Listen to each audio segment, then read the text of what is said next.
Right. Sunday, 7th of April, with Peter Sisseck of Chateau Rochyron, the great Grand Cru in St Emilion. We just tasted the 2012 with Peter and his team. If you asked Peter to sum up in 6 words, very difficult, the 2012 vintage, or briefly as you can, how would you sum up 2012? First of all, a difficult year, a typical sort of saying, the year of the vigneron, but I think also more than ever a year where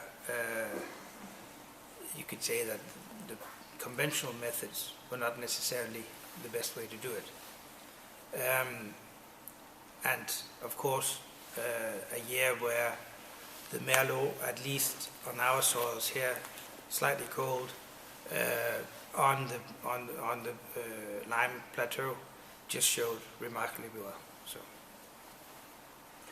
I don't know whether we can pan very, very quickly down the cellar, because there's one thing for sure, is that the volumes are quite tiny. What you're seeing here is the entire production of Chateau Rochyron in 2012, no? yes, from 7 hectares. I mean, the yields are not so drastically small from the old vines. They are. We did have an attack of mildew to begin with. We are in what you call in between bio and conventional. We started, of course, in 2010, and the young vines they did lose quite a lot of crop to mildew in the beginning, but we slightly, very much tightened up on the whole regime of how to do the treatments. I would say that my French team had to do quite a lot of adjustment to what we have been used to do in Spain for some while, and especially what's most important was that in the end we did have very ripe grapes, and we were able to harvest it on a very early time and without any kind of rot. So a lot of people, they lost twice during mildew in the spring, and they also lost because they had to prolong because grapes were not totally ripe. They had to prolong the harvest, and they had lost a lot of grapes to rot. So as we didn't lose to rot, we still have some harvest. Yeah. So they got hit by the rain. You picked up before the rain, which I think is worth emphasising. Yeah. Probably a silly question for Rochyron, because of course this is your third vintage, but your love and knowledge of Bordeaux is great, enormous in fact. Would you say that at this grotesquely early stage there are any comparisons to be made with any other vintage that you can think of? I would say 98 and 64 in a stupid way. But okay. Yeah. I think it is very much a year of Merlot, but truly ripe Merlot, not a hot Merlot year, but where the Merlot really can show its potential. I also find that low crop and old vine Cabernet can give character to the wine, but it should be used with a certain. We will see over time. I don't know exactly if we are going to use 7 or 12 or 15%, but we will see over the time. Moving on to the market, and particularly the market since the 2010 En Primeur campaign, which we had very strong views about the pricing of. You had very strong views about the pricing of too. Clearly Bordeaux needs its friends, and needs new friends. How do you think Bordeaux should go about regaining its loyal customers and creating new ones? Of course, it's a very complex question, because many interests in this. I don't think Bordeaux necessarily gains friends just by pricing himself out of the problem. I mean, so it's not just easy to say that, you know, we drop our prices and then people, they will buy us because we're cheap. It shouldn't be like that. And I think the whole question of valuing Bordeaux has gone a bit out of context by either way too high or way too low. It doesn't create any kind of confidence in consumers. So I think this excess of up and down is probably what causes more harm to Bordeaux than anything else.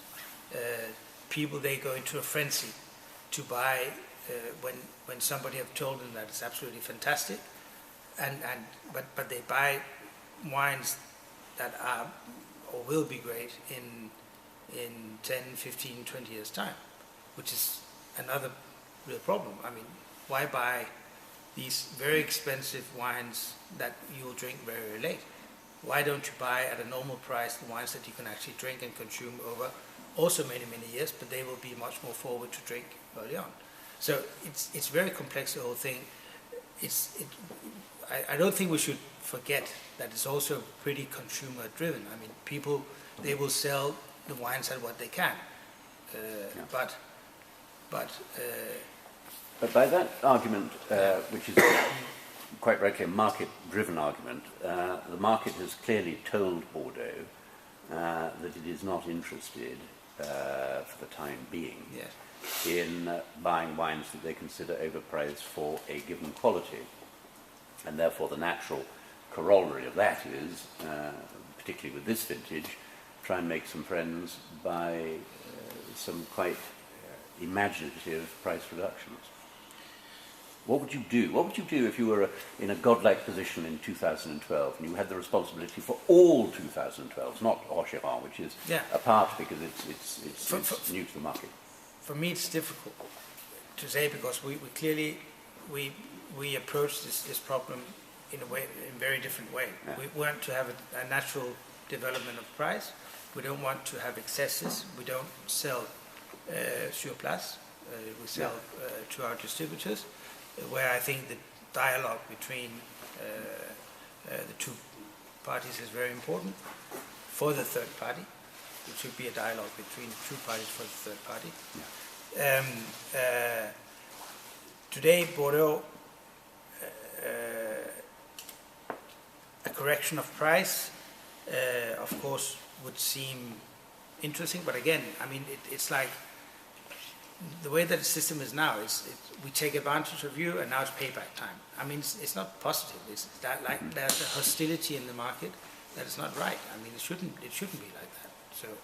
So I cannot see that by overselling 2009 or 2010 on price, and now you need a huge correcting of the market, is positive. I mean, you can say, well, they made a lot of money early on, and now they have to lose money. So they can, but again, it's like, I mean, it doesn't really make a lot of sense. But I also understand that probably this is what it is. But again, I think 2012 is being used falsely as vintage to correct. I think 2012 is fantastically delicious, and I think there will be many wines. Not all of it. It's a very there's a large difference in wines in 2012. There'll be fantastic wines and there'll be other wines that perhaps are not so good. But shouldn't it be more on an individual basis than it should be actually to condemn a whole vintage? That's perhaps another way of seeing it. Yeah. And of course you are different in the sense that you have a direct relationship, unfortunately with us in this instance, and between, as you say, between yourself, ourselves and the consumer, we have a responsibility to deliver what I know that we will deliver, and so there are no worries here. But do you think this is a mischievous question, do you think that's a template for future distribution? I think it will have to be, because I do think that the era of points and scores and whatever, it's sort of running out in a natural way. it is. There was a few years ago, a very important part of that, unnaturally so, but driven by certainly one person who had an extreme capacity of predicting and doing in a market where maybe it was a good thing also that he was clearing out things and he was sorting out whatever, but again it was always based on one palette, which is always complicated. Today the proliferation of palettes, you can say, is also confusing, and I think it's difficult to say that it had to be like that, but I think the very important thing is, of course, relationship between the grower and the merchant, and this should have never have changed. The problem was that probably for whatever reason it wasn't perfect, and maybe it led to certain lassie or whatever. I'm not saying that the role of the critic is not important. It is, but it's again it's one palette. It's very complicated. A related subject towards the end of the interview. Chateau Latour has moved away from the en primeur market. Will only be offering more mature vintages in bottle. What do you think of that, firstly, and what effect do you think it will have on the market? I say, first of all, welcome to Spain. It's like Ribera Sicilia. They've been doing that for years, and again,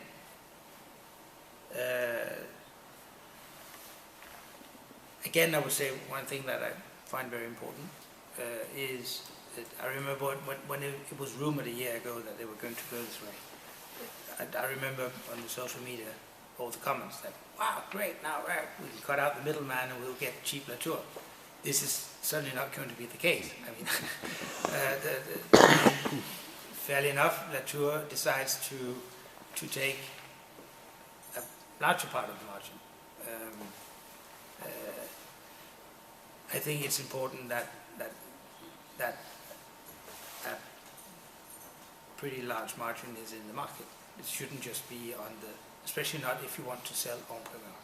They clearly decide not to. They just want to sell the wine based on a system that maybe ignoring the fact that the system has actually created the high prices that they have today.